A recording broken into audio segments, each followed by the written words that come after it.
أعوذ بالله من الشيطان الرجيم. بسم الله الرحمن الرحيم.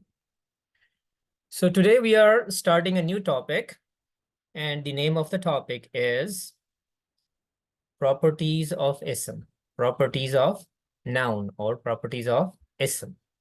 You know what is an ism is, so I don't need to expand on that. So in Arabic language, every ism has 4 properties, and they are status, gender, number, and type. You can also say Arab, jins, adad, and qism. For this class, we will use the English terminology, so to keep it simple and easy. So when I ask you what are the 4 properties of ism, it should be like this: status, gender, number, type. This should be on your fingertips. So this is your first homework for today. You have to memorize the names of the 4 properties: status, gender, number, and type. And we will go into these properties individually and try to learn what they are. But whenever you see an ism in Arabic language, it will have these 4 properties. Normally, in the previous courses, we have started from status, but this time we are going to start from the second property. But for memorizing, you still memorize in the same order: status, gender, number, and type.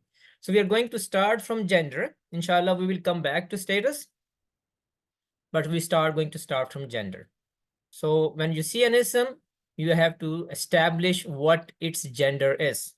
That is very important. So in Arabic language, every ism has a gender. It will be either masculine or feminine. Do we have that in English? Not every ism. Some ism, they have masculine or feminine, but most of the ism in English, they don't have a gender. They're genderless. For example, table, computer, cell phone, house. They don't have any gender. But in Arabic, all of them have gender. And some other language, like kids in Canada, they learn French. In French language, every ism has a gender as well. If you know Urdu, you know, in Urdu, every ism have a gender as well. For example, table or computer or cell phone, as I said before, they have gender in Urdu. So if you know French, or you know Urdu or any other language in which every ism has a gender, then you know what I'm talking about. And it is very important, extremely important, to know the gender of an ism when you are trying to understand a language in which every ism has a gender. And you will be speaking wrong if you don't know the gender of an ism. For example, I can give you an example. It's only for Urdu speakers, though. Sorry, I know not all of us know Urdu. But if I get someone here who speaks Urdu, for example, Mariam Batul, you know Urdu? You raise your hand. Yes, sir. Okay, so I'm gonna say something and you tell me, is this a good sentence or there's a problem with it? आज मैंने एक रोटी खाया. There's a problem with this sentence or no? आज मैंने एक रोटी खाया. Can you please repeat? आज मैंने Yeah. एक रोटी खाया. Roti is not roti is gender. Roti is not masculine; it is feminine. Yeah, so I was treating it as masculine. So I screwed up, right? I spoke the wrong sentence. So it was important for me to know that roti is feminine. Otherwise, I will be speaking wrong, right? But Afsar, I have another example for you. आज मैंने एक सेब खाई. Is there a problem with this sentence? जी, सेब is considered as masculine, Yeah. इसलिए So, उसके साथ खाई नहीं आएगा. yeah, absolutely. So do you agree, Brother Absar, that if you are speaking or reading a language or trying to learn a language in which ism, every ism has a gender, it is important to learn it, right? Do you agree? Sure. Yeah. जी, बिल्कुल. That's why if you don't learn it, then you will be speaking wrong, you will be understanding it wrong, it will be a problem, right? So that is why when we are learning Arabic language, it is very important that we learn the gender of the nouns, gender of the ism. Otherwise, we will be making mistakes. But in English, most of the words don't have gender. They are genderless. So if you know only English language, then it be maybe a little difficult concept for you, right? But anyway, in Arabic, because every ism has a gender, we need to learn how to know, is it masculine or feminine? So obviously there are two types of gender, masculine gender and feminine gender. And then there is a general rule. Always remember this general rule. A noun or an ism in the Arabic language is considered masculine unless there is a reason to call it feminine. So the default gender is masculine. Unless you see a sign or something in the word that will tell you that it is feminine, or there is some other reason to call it feminine. Okay, so what we are going to learn, we are going to learn the reasons to call something feminine. And if you don't find that reason in that word, then you say it is masculine. That's the rule. So the first reason to call an ism feminine is real feminine. Like real feminine due to biological reasons, like ukht, sister, bint, daughter, ummun, mother. And they are feminine in all languages. So first type, if some ism is feminine because of biological reason, then it is feminine. Obviously, this is the real feminine actually. And then there are some other words which will be non-real feminines. And then there are subcategories. First category, if you see an Arabic word ending with ta marbuta, this round ta you see here is called ta marbuta. So new word for you, if you could remember it. Otherwise, you will say round ta. That will be okay. But the real name is ta marbuta. So if you see an Arabic word ending with this letter, at the ending letter is ta marbuta, this round ta, then 99% of the time, it will be feminine. Okay, but there are some exceptions, like Osama, this is a male name. Ubaida, it's another male name. Khalifa is a male word. So there are some exceptions. It's difficult to make rules which are 100% true all the time in languages, right? There are always exceptions. So 99% of the time, when you see a ta marbuta at the end, you can easily say it is feminine word. But there are some exceptions, so you should be aware of those. Names of places. Proper names of places, they are all feminine. I gave an example of 3 here. Makkah, Madian, Misr, meaning Egypt. Names of cities, names of countries, they're all feminine. Canada, for example, will be feminine. India, feminine. Pakistan, feminine.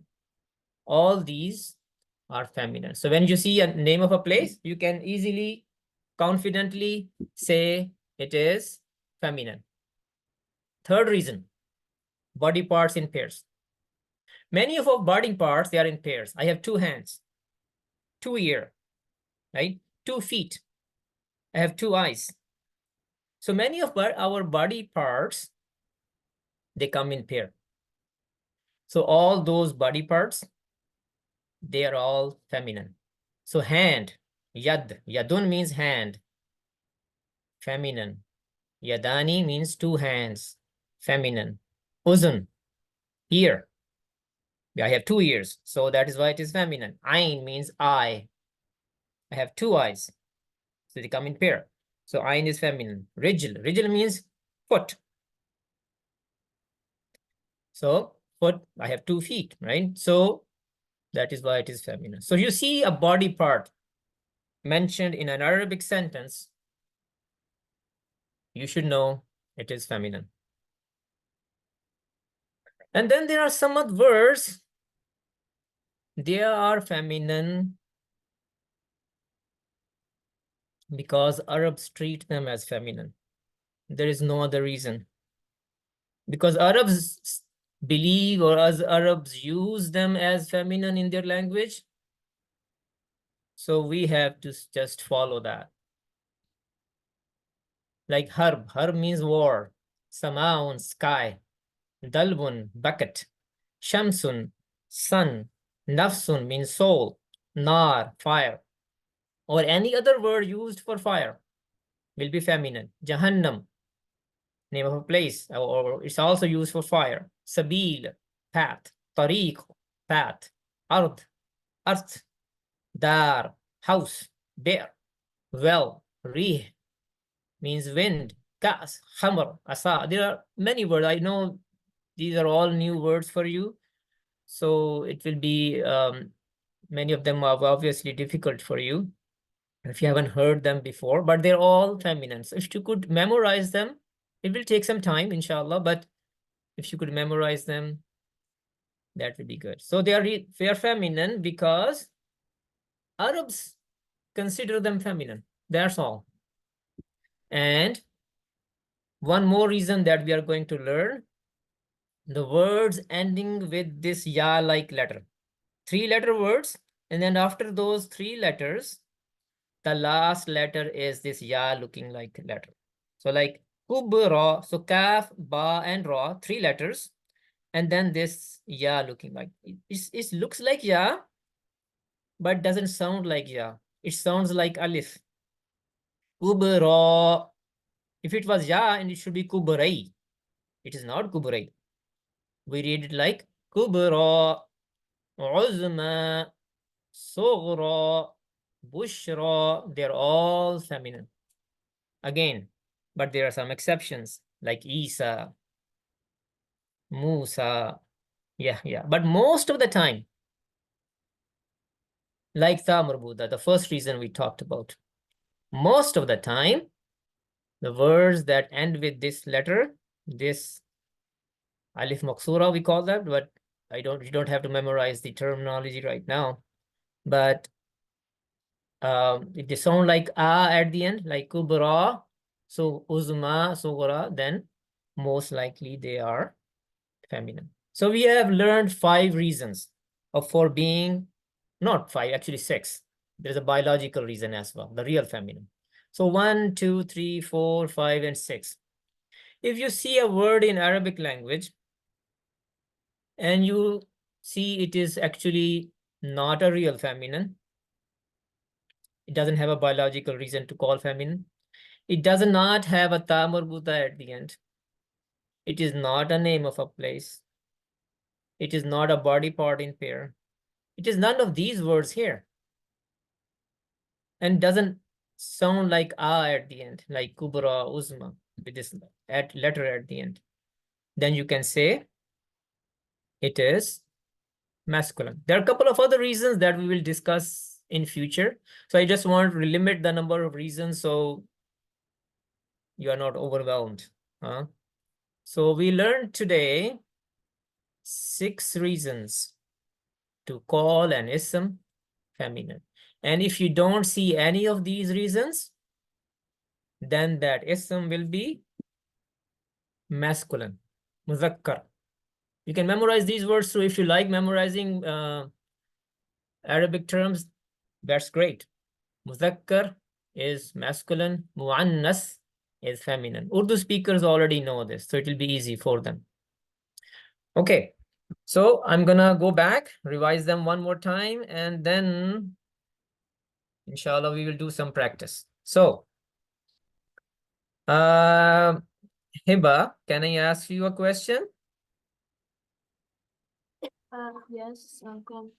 So, what is the main statement about masculine and feminine? What is the default gender?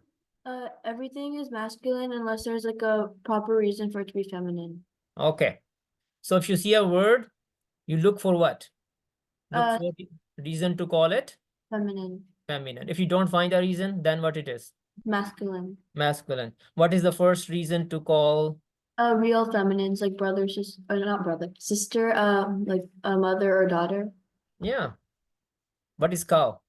A real feminine, Real feminine. Yeah. Hen. and then there's a non-real feminine. Okay. Okay. Yeah. What is the first reason under non-real feminine? There's like dharma buddha at the end.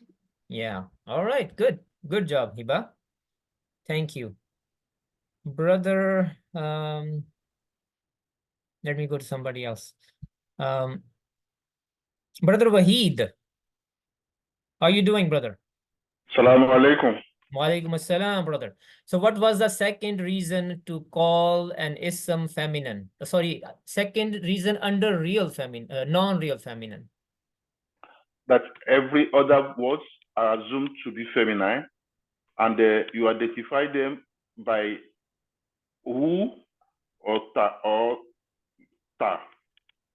Yeah, ta marbuta, you mean? What is the next one? Yeah. Do you remember?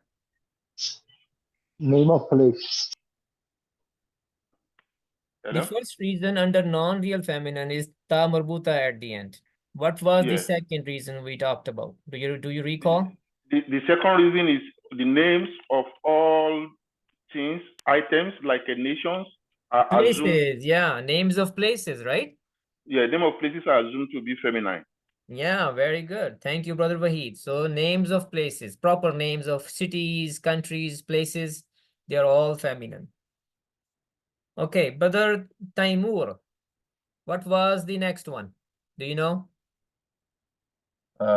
Yes, it's the double parts of the body. So, for example, two hands, two legs, two eyes. Yeah, exactly. Exactly. Thank you. Brother Absar, what was the next one? Can you recall?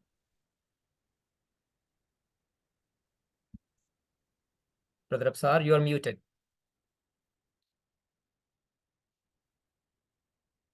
It's because of their linguistic reasons. Linguistic reasons. The Arabs, Yeah.